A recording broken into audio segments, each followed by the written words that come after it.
Disco. So, ayan. So, ayan, to. Ayun, nasa Wikipedia pala siya. So, ito. Ano ka nasisira, ulo?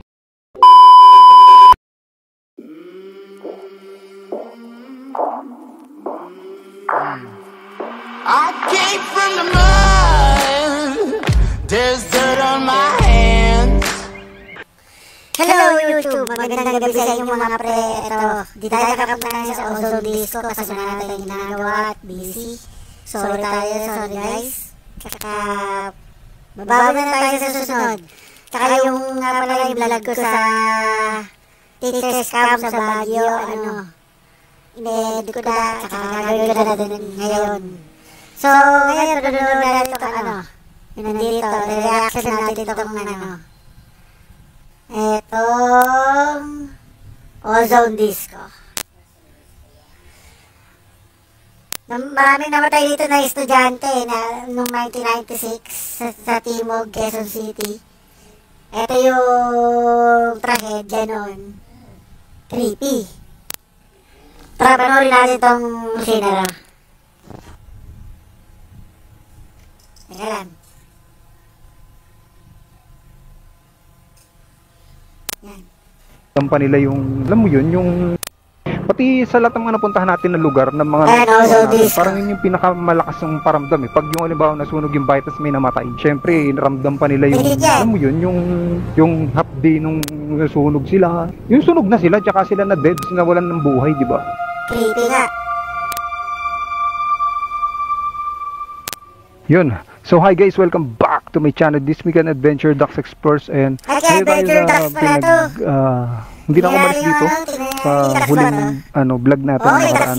So ngayon pupuntahan naman natin yung Ozone Disco. So ngayon, bago tayo mag-start, basahin natin kung ano meron sa Ozone Disco na yun. So ang alam ko lang doon na discohan siya dati, tapos nasunog yun before.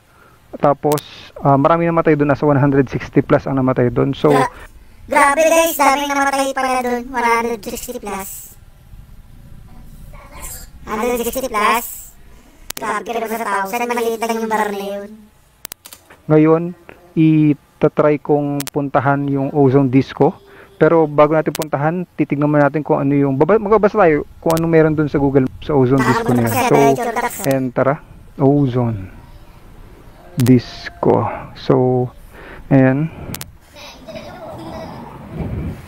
So, ayan, to. Ayun, nasa Wikipedia pala siya. So, ito. Ano ka nasisira, ulo? The Ozone Disco fire in Quezon City, Philippines broke out on March 18, 1996, leaving at least March 18, 1996. 162 people dead. So, nasa 162 people yung namatay.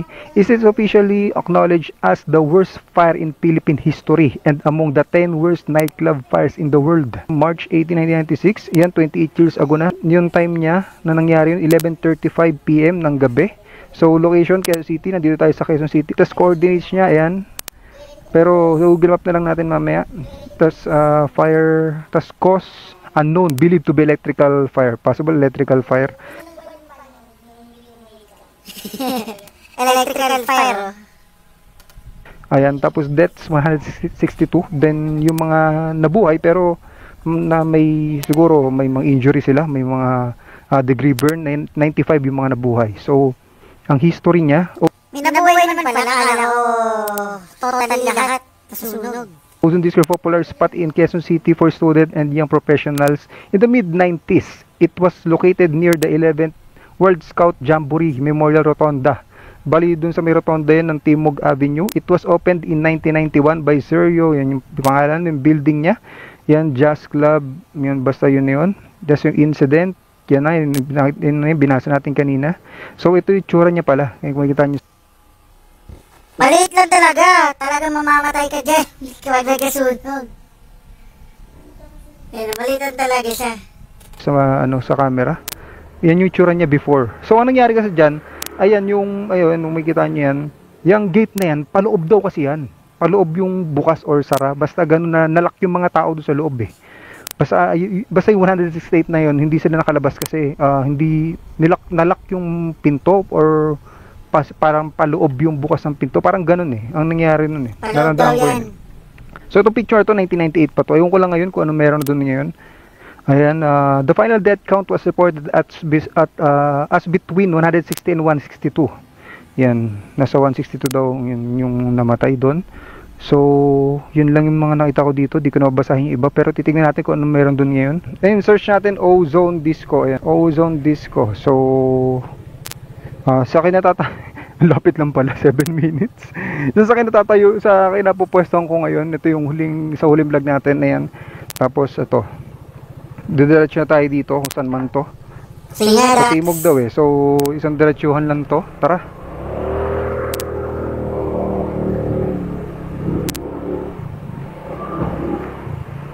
So, parang ano no,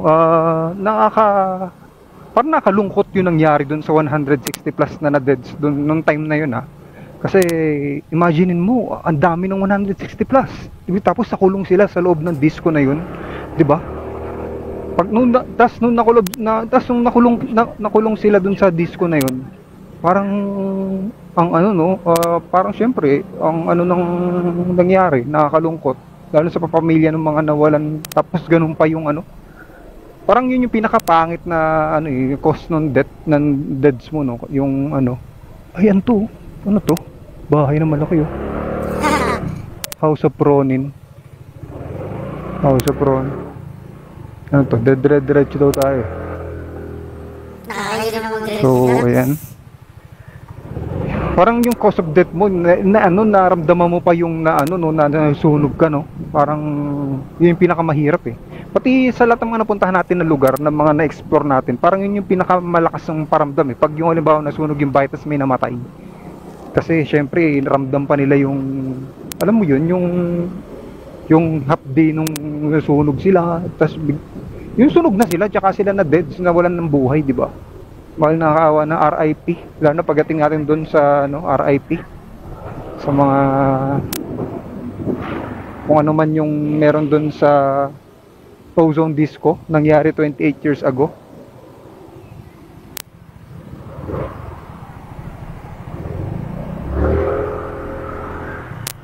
Nakamotor lang siya.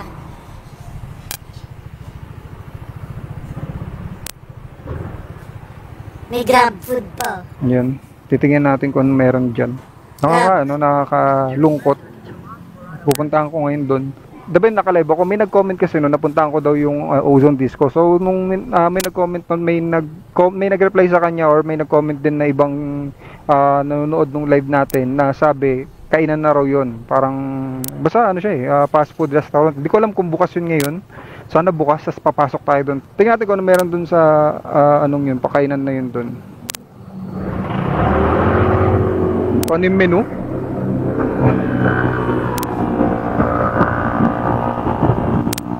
Kung anong menu doon sa sa kainan na yun, titingnan natin.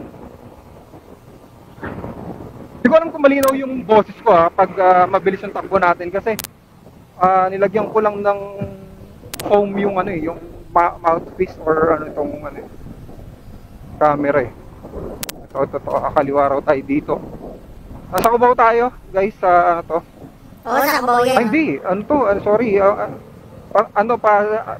Project 8 yan pag dinaretso. So ito, Cubao, patimog to pag kunaliwa, tama ba? Hindi naman Cubao yan eh. Timog. North? West. North pa to. West bro. Shit. West daw eh.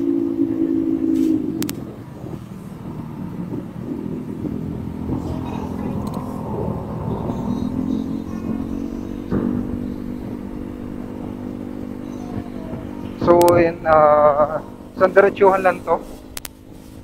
Kasi nakalagay sa Google Map. Matapag talaga si Dax eh, no? Sa lahat ng mga grupo nila Rino, ito pinakamatapang si Adventure Dax. Hindi, ito kasi si Dax, talagang ghost hunting talaga yung content niya. Yung dalawa, nagpapatawalan talaga si Boss Rino.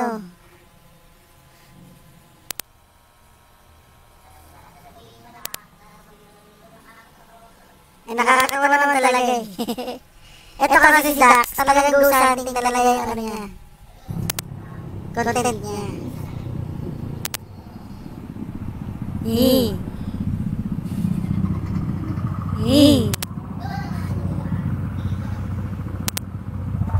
Takot. Nagangkas ng bata sa motor.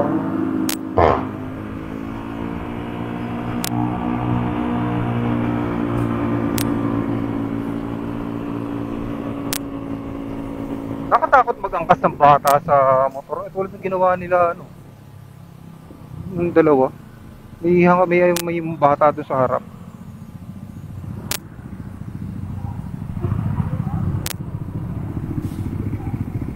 Kasi kung ano mangyari sa inyo yan, po tatlo kayo dyan, no?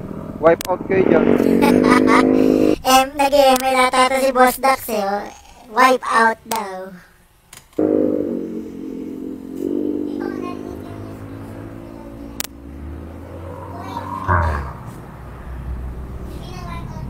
Ano to? Tech chart. Big, ano? Maganda yung sakyan, no? So, ito yung team mo, gabi nyo yata. Or basta madaming gimmickan, yun. Oh? Oh, mga bar and resto nga. Oh, tama, ano nga. Gimmickan nga, mga inuman. Yan. Shoutout sa mga laging nandito. Laging walwalan mode. Yan. Walwal ka ng walwal siya, di mo alam, multo na yung kasama mo, ano. Ano ba to? Mga restaurant, tapos mga, ayun, walwalan niya. Nag-gig dyan minsan mayonnaise eh, alam ko. Oh, alam ko mayonnaise.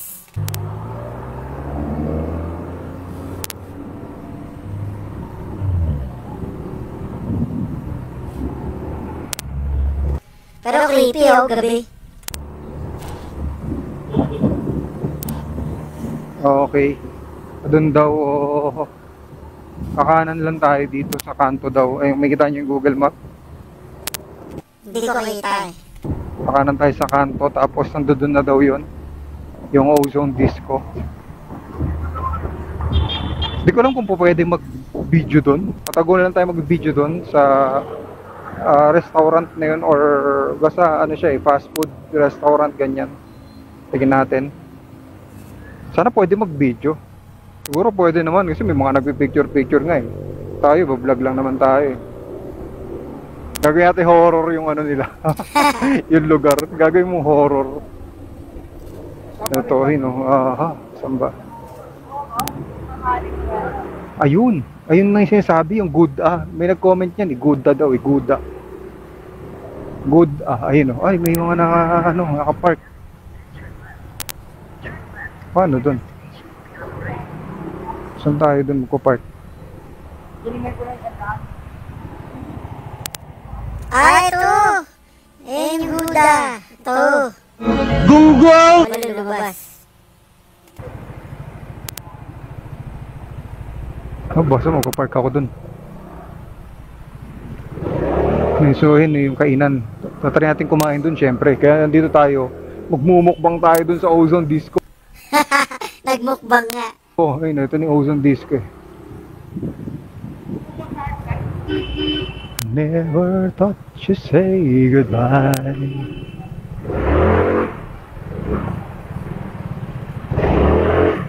Siyempre, hindi natin harangan to si Kuya Manong. Itingnan natin kung ano meron dito. Sa labas na lang kaya tayo. Okay yung mo, dami kumakain. Okay yung mag-vlog. Mayayain pa naman ako. Teka, ayusin ko muna to. So ito na yung good So ito, magmumukbang tayo dito. Di ko alam kung masarap ba yung pagkain dito. Pagkain dito sa dating ozone disco. Ayan o. Good Alpahan nyo to.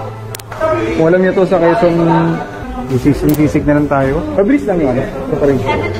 Okay. Yung rice and egg. Pati walang iced tea. May lemon po. May lemon. Lemon na lang. Wala nyo ito sa Timog Avenue. Puntahan ito. Good Yan o. So ito guys, yung naging mukbang tayo ngayon. Bali mumukbang tayo dito sa Good Yan, hintay ko na yung order natin. Ay na. Thank you. Ano? Ano? Sisig. Mukbang. Naging mukbang eh, no?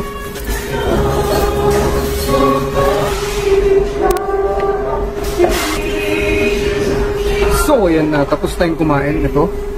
Yan, food street. Tapos yan, dito. Maganda dito. Maganda yung ambience niya. Yan, maganda ambience dito. Puntahan nyo to. Good, dito sa Timog lang to sa Quezon City. Kung nabusog ako, yung lasa pares, parang ano, ordinary lang din yung lasa niya. Tara, labas tayo kasi may copyright, may sound effects dito. Sa motor ko na kayo kakausapin ulit, tara. Yan, time check, 1:07 na madaling araw. So, nag-charge lang ako ng camera kanina. Yan, bali, nandito na tayo sa may circle, Quezon City Circle. Yan, pauwi na tayo. So, ayan, may sound, may ano kasi, background music kasi ron sa Guda. Hindi tayo makapag, tawag doon? Hindi tayo makapag, vlog din to kasi may sound effects, mga copyright na naman tayo. Parang yung sa mga live natin may copyright. So, ayun, yung lasa ng pagkain, ordinary lang naman, naging mukbang, no? Yung lasa ng pagkain, naging ordinary lang naman na sisig, medyo sunog pa nga yung sisig. Then, shoutout nga pala sa mga tropa natin dyan, sila Malu Morez, si Loki. Shoutout kay Loki, babe. Sila Bossino, si Balbaliw, si Boss Bino, yan. Tapos sila, yung team kilabo. Shoutout kay Liliben, na nasa Hong Kong na ngayon. So, hindi ko alam kung aabot tong charge ng battery natin hanggang sa bahay. Yan. Ayoko katawin, okay na yung speed natin na ganyan. Maganda ron sa, kung puntahan nyo yun. Malapit lang kayo doon sa Quezon City, ano lang yun sa may Timog lang yun Taga Quezon Ave kayo or Cubao yan, mapupuntahan nyo yun. Dating yung history nun yun. Dati siyang Ozone Disco, tapos ngayon na siya. Good na restaurant. Masarap naman. Wala akong idea kung masarap o hindi kasi kahit anong kinakain ko lahat sa akin masarap. Masarap naman yung kanina. So time check, 1:11 na madaling araw. So diretso yung biyahe natin. Walang traffic. Sarap. Siyempre, samahan nyo ako pa uwi. Parang sumasakit yung tiyan ko dun sa kinain ko Parang sumakit yung tiyan ko, sumasakit yung tiyan ko nga. Ano meron dun? Sumasakit yung tiyan ko dun sa kinain natin na sisig Relax na tayo, relax, chill. Saan nyo? Opya.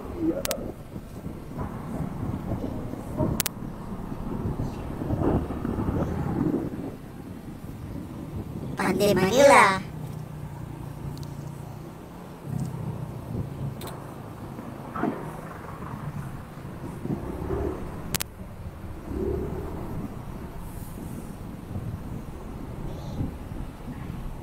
So,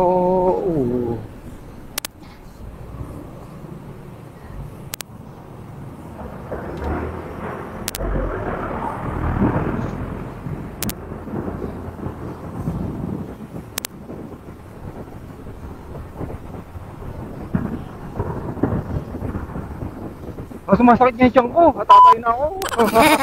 Sumakit tiyan ko dun Ano meron dun? Kaya hindi naman ako na-jabs Jabs na ako baka di pa kayo nakasubscribe sa Facebook page natin Ilan na ba yung followers natin? Nasa 140k na may get yung followers natin dito sa Facebook page. Yan Sana wala Adventure Ducks. Mag-follow na rin kayo. Yan, tapos puro clips lang naman i-upload ko dyan, mga panood nyo naman yun. Hindi naman mahaba yung mga video dyan. Diba nakita nyo kung ano na meron dun sa Ozone Disco? Sa mga batang 90s na batang 80s, alam yun yung Ozone Disco na yun. So, ayan, at least naikot ko kayo dun, nalibot ko kayo dun sa Ozone Disco na ngayon ay Guda na. Ayan, malapit na ako. So, ganito na lang siguro. Abangan yung mga sunod pa natin na upload. Yan, nahaluan ko na ng motovlog tong natin. Kasi kita ko 300k yung views ko ron Nagmarilaki ako 300k views! motovlog. Baka pang motovlog talaga tayo. Ayan. So, ayan guys, maraming salamat sa mga nanood. Yan, kita niyo yung boses natin. Nagiging-papadyak yung boses natin. Yan guys, maraming salamat ulit sa panonood. God bless sa inyong lahat. Ayun. Ozone Disco guys. Pupuntahan ko dapat yun ngayon pero maraming biglang nagbago kasi na busy. Yun, kita niyo yung ano nun, nung ano kay Adventure Ducks. Yung sinasabi niya kanina.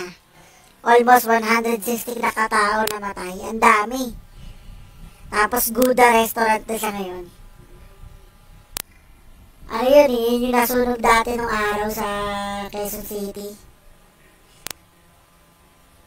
Creepy nun pag ikaw yung nasunog doon sa ganun.